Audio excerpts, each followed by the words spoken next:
Hello students, आज हम 10वीं क्लास का विज्ञान का जो पार्ट है अम्ल क्षार लवण, दूसरा पार्ट है एसिड बेस एंड सॉल्ट। इसका एक बहुत ही इंपॉर्टेंट टॉपिक जो हम डिस्कस करने वाले हैं आज। इस टॉपिक को ध्यान से सुनिएगा क्योंकि इस टॉपिक में से आपके पास जो वैकल्पिक प्रश्न है, जो मल्टीपल चॉइस क्वेश्चन है, वो आते ज़रूर हैं। हमारा जो आज का टॉपिक है कि प्रकृति में कौन कौन से अम्ल हैं जो पाए जाते हैं, किन किन चीज़ों में, किन किन वस्तुओं में, वो आपको ध्यान रखना है। नाम भी ध्यान रखिएगा।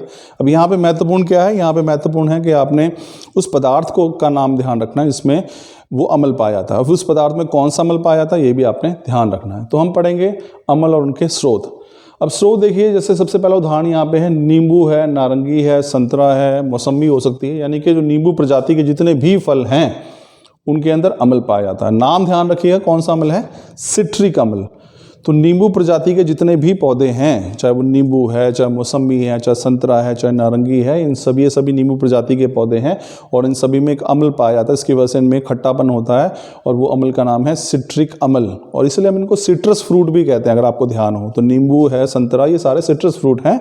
तो सिट्रिक एसिड, सिट्रिक अम्ल इनमें पाया जाता है। दूसरी बात करते हैं हम सिरका, जो हम इस्तेमाल करते हैं सलाद के लिए, अचार में भी इसका इस्तेमाल किया जाता है। तो सिरका, इसमें अम्ल जो होता है वो है एसिटिक अम्ल। तो ध्यान रखिए, सिरका जो स्वाद में खट्टा होता है वो खट्टापन किसकी वजह से है? उस सिरके के अंदर क्या पाया जाता है? एसिटिक अम्ल। फिर हम बात करते हैं दूध की। अगर सही कहूँ तो दही, क्योंकि दूध तो खट्टा नहीं होता, दही जो है दूध से बनेगा। तो जब दूध में लैक्टोज नाम का शर्करा या शुगर होती है, उसमें आप जब वो खट्टा हो जाता है तो उसमें लैक्टिक अम्ल बन जाता है। तो दही दूध से जब बनेगा तो दही के अंदर कौन सा अम्ल पाया जाता है? लैक्टिक अम्ल। तो लैक्टोज शुगर होता है दूध में और उसी से एसिड बन जाता है लैक्टिक एसिड। तो दही में ध्यान रखिएगा, लैक्टिक अम्ल पाया जाता है। फिर हमारे पास हम बात करते हैं इमली की या फिर अंगूर की। तो इमली और अंगूर में एक अम्ल मिलता है, टार्टरिक अम्ल है। मक्खन में ब्यूटेरिक अम्ल मिलता है।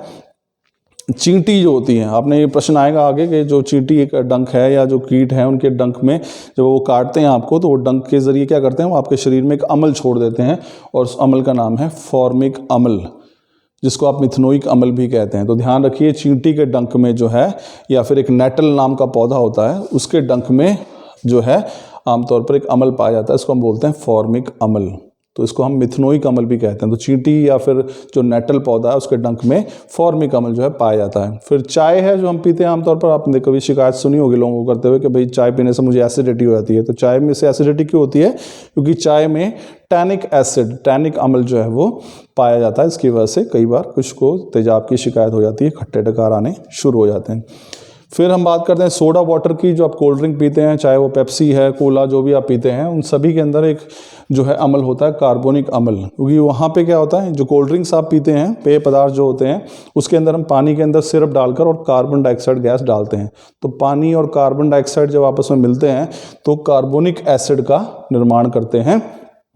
तो जो आपके पेय पदार्थ हैं उनमें क्या मिलता है? आप आमतौर पर आपको कार्बोनिक अम्ल मिलता है। टमाटर की बात करें तो टमाटर के अंदर आपको ऑक्सैलिक अम्ल देखने को मिलेगा। तो स्टूडेंट्स, ये कुछ पदार्थ थे जिनमें अम्ल पाया जाता है। दोबारा देखिए, नींबू, नारंगी, संतरा जो सिट्रस फ्रूट हैं उनमें सिट्रिक अम्ल, सिरके में एसिटिक अम्ल, दही में लैक्टिक अम्ल, मक्खन में ब्यूटेरिक अम्ल, इमली और अंगूर में टार्टरिक अम्ल, लाल चींटी के डंक या नेटल के पौधे का जो डंक होता है उसमें फॉर्मिक अम्ल या मिथनोइक अम्ल, चाय में टैनिक अम्ल, चींटी के डंक में मिथनोइक अम्ल है, सोडा वाटर या जो पेय पदार्थ है, कोल्ड ड्रिंक जिसको आप कहते हैं, उसमें कार्बोनिक अम्ल है, और टमाटर में आपको मिलता है ऑक्सैलिक अम्ल। तो ये कुछ महत्वपूर्ण पदार्थ हैं जो प्रकृति में पाए जाते हैं, उसके अंदर कौन से अम्ल होते हैं ये इम्पॉर्टेंट है। तो ये स्टूडेंट टॉपिक बहुत इंपॉर्टेंट है, ये ध्यान रखिएगा। आप चाहें तो इसे यहाँ से नोट कर सकते हैं, स्क्रीनशॉट ले सकते हैं इसका। तो ये इंपॉर्टेंट टॉपिक है और ये यहाँ से वैकल्पिक प्रश्न जो है आपके एग्जाम में ज़रूर पूछा जाता है। आई एम श्योर आपको ये टॉपिक समझ में आया होगा। Thank you.